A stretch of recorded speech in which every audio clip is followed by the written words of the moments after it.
Magandang gabi mga boss. Ito yung puzzle na ipinost natin, no? Unang sulong ang puti ay ang partida sa itim. Pag nakadamang itim, panalo ang itim. Kaya dapat matalo ang itim nang hindi nakakadama. Okay, may nagsasabi, tabla, makakadama daw ang itim. Para matapos na yan, di ipapakita natin, no? Bago yon, ipakita muna natin yung maling sulong dito ng puti, kung bakit siya matatalo pag nag-error move siya. Pababa po kasi ang itim, no? 2 step dadama na pwedeng manalo. Pataas naman ang puti. May isa siyang dama dito. Kaso pag iginalaw niya makakain. So ano ang paraan? Okay, ito yung maling sulong dito ng puti. Pag sumulong ka diyan, tabla. No? Makakadama. Sasabay lang dyan, no? Kain dalawa, kakain siya ng isa. Paano mo pa yan mapapipigilan? Kahit pabalikin mo yan, wala na rin. Kasi, pag makadama nga, panalo na itim eh. Yan ang partida. Okay? Ibalik natin.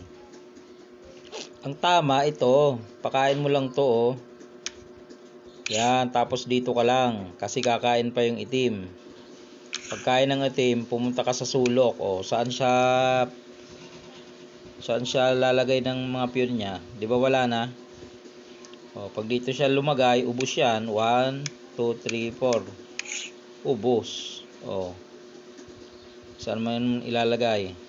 Nilagay doon, Saan mo yun ilalagay? Dito.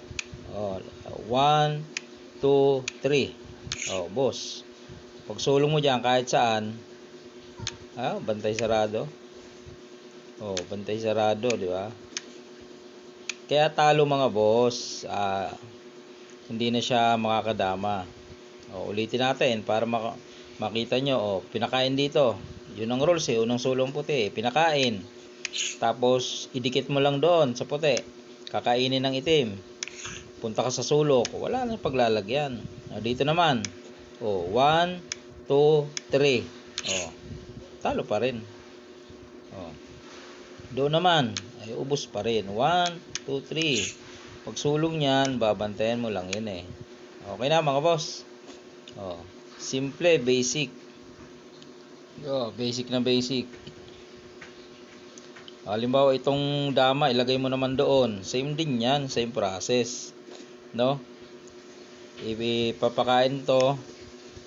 Then ididikit mo doon. Pagkain niya, ganun pa rin ang magiging kalalabasan. Ganyan lang mga puzzle, no? Nililito-lito lang. Pero talo sa ending. Hindi makadama eh.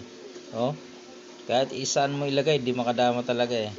Kasi nga, wala na siyang masulungan. Lahat ay makakain. Okay na mga boss. Yan, talo.